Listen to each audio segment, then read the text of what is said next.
afraid the government would respond to the financial crisis by doing more of the same policies that caused it, which is more deficit spending, more cheap money, more central banking and central planning. And as a result, I think the U.S. economy is now poised for a much bigger collapse. I think that what's coming is a sovereign debt crisis and a currency crisis that will make the financial crisis of '08 look like, the proverbial Sunday school picnic. This is something that's affecting the economy right now. Oh, absolutely.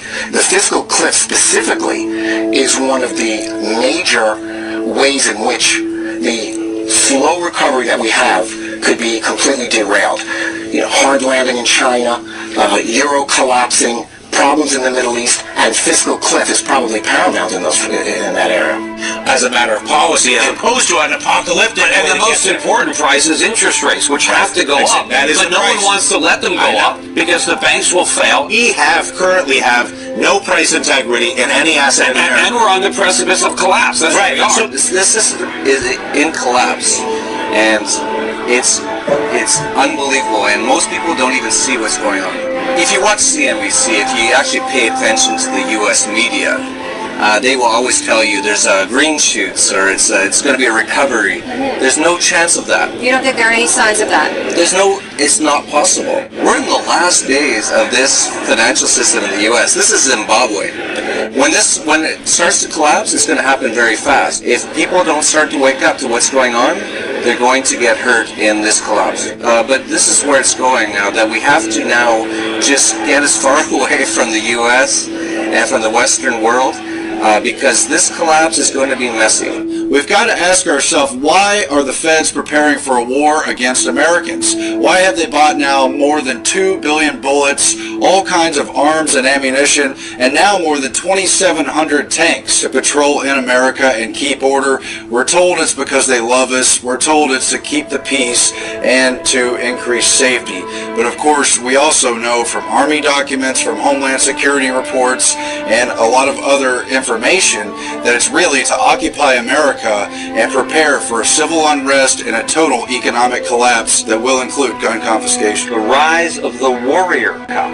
So, what do you mean? Our cops are getting increasingly like soldiers. They're being dressed like soldiers, they're being armed like soldiers, they're sent out in the streets told they're fighting a war. And when you do that, we shouldn't be surprised when we see some of the results we've seen at the lead-in, where they start treating American citizens more like enemy combatants than citizens with rights.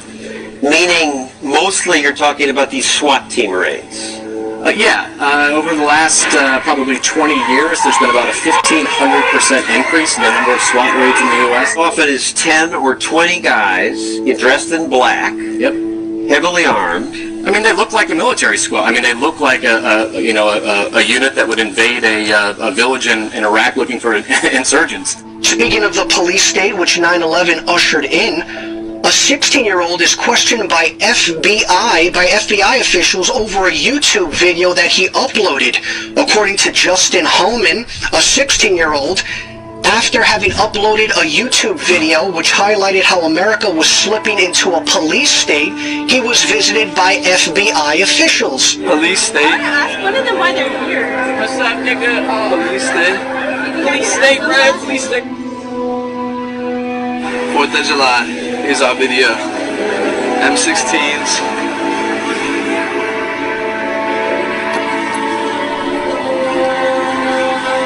Because we don't live in a police state, sir. Martial law has not been established in this country.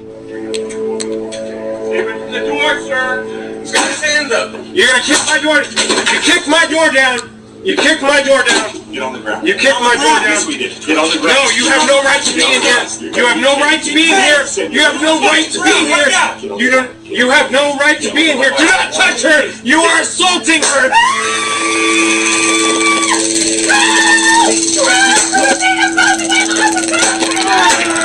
Yeah, I didn't open up the door. I went open up. Now they're barging in my door for what reason?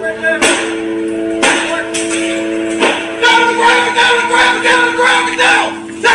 Put your hands! Hands, come in! Don't move! Don't move!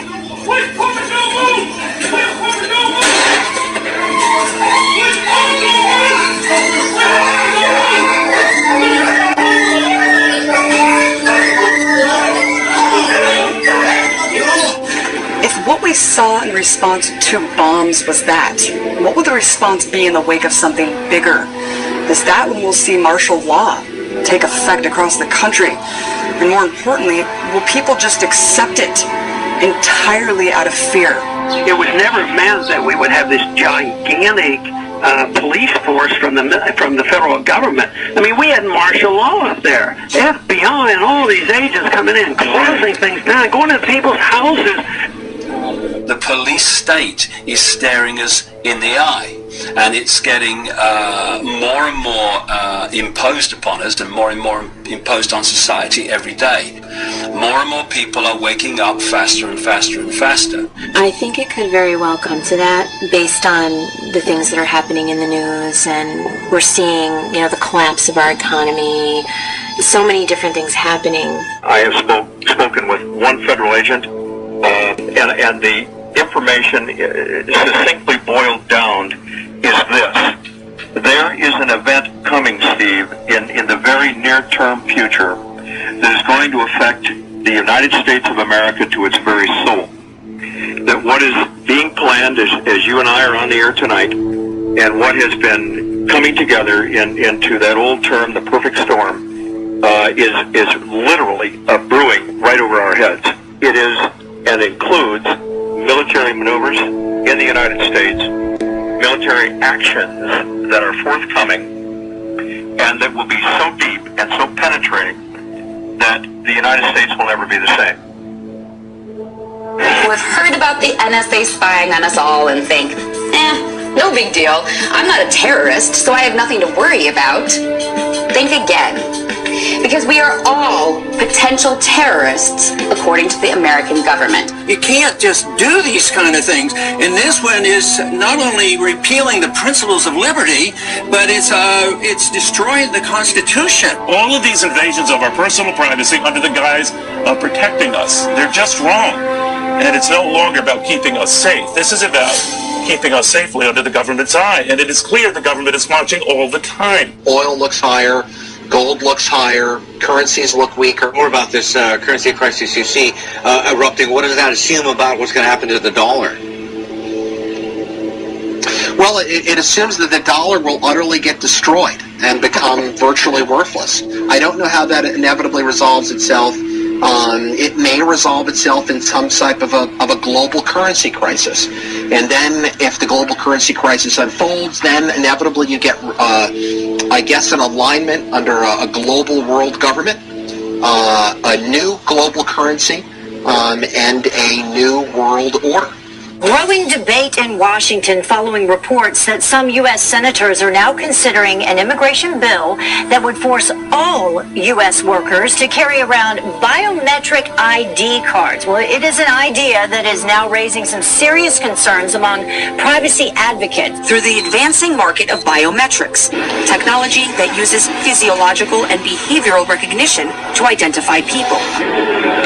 A system touted as a national security necessity is being used to build a database where the biometric identity of millions of Americans will be gathered and stored. We really need to attack this in a comprehensive kind of way, not some knee-jerk reaction like sticking something in someone's finger to verify who they are and whether or not they can be employed in this country. The U.S. Department of Homeland Security has been buying up massive amounts of ammunition. Americans are wondering why. Do you think this is a sign that they're preparing for some sort of mass civil unrest? If you look at what the Department of Homeland Security has been purchasing over the last year, it comes out to like 1.6 billion rounds of ammunition, more than 7,000 fully automatic assault weapons, 2,700 MRAP type vehicles, and now drones. Those are instruments of war. Department of Homeland Security's, who are they going to fight a war against? When I participate in assisting the feds coming into states and going into homes and taking everybody's gun away, and I said I would not be a part of something like that. And I said one of the reasons I wouldn't want to get shot because the American people are only going to put up with so much before they push back. And I said if the feds tried to do that, disarm this country, I said you would see an uprising and maybe a version of the Second American Revolution.